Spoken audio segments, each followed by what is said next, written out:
I was a company commander in a glider battalion, the 6th Airborne Division.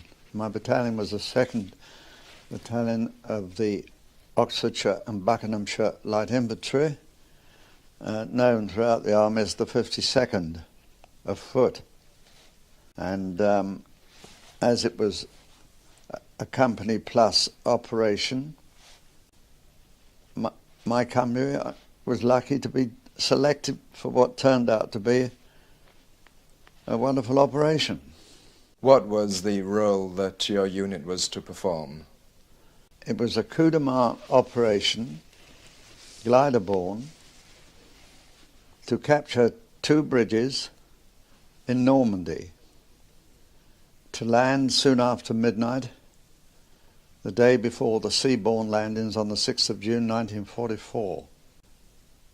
For this operation, I was given 2 extra platoons and 30 Royal Engineers, so that was 150 infantry, 30 Royal Engineers, a force of 180.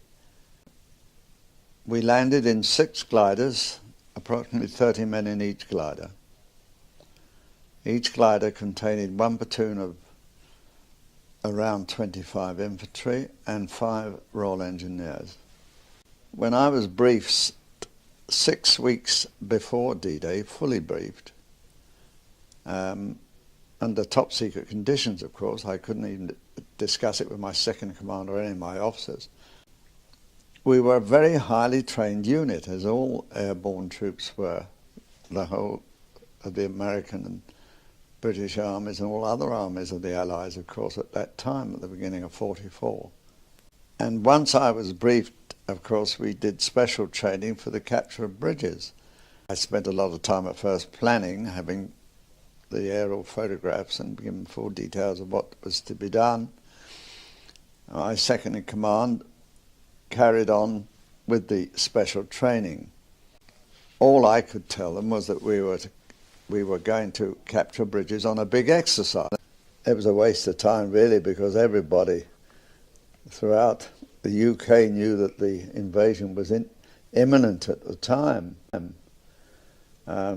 But I had to be very careful that nobody, for security reasons, that nobody mentioned the word bridges, for instance, outside our training, and how big they were and things like. But it was quite obvious from the start that the biggest problem was going to be, it would be a night landing. And in order to get complete surprise, because that's why they chose gliders to do the job as distinct from parachutists. Parachutists take a long time to get together and form a platoon and company to attack an objective, whereas gliders will land 30 men on the spot, providing the glider pilots do their job. Quite satisfied on that account, really, in that I knew that we had the very best glider pilots that the glider pilot regiment could produce.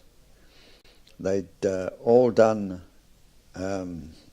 Sicily, and I knew that they were being thoroughly trained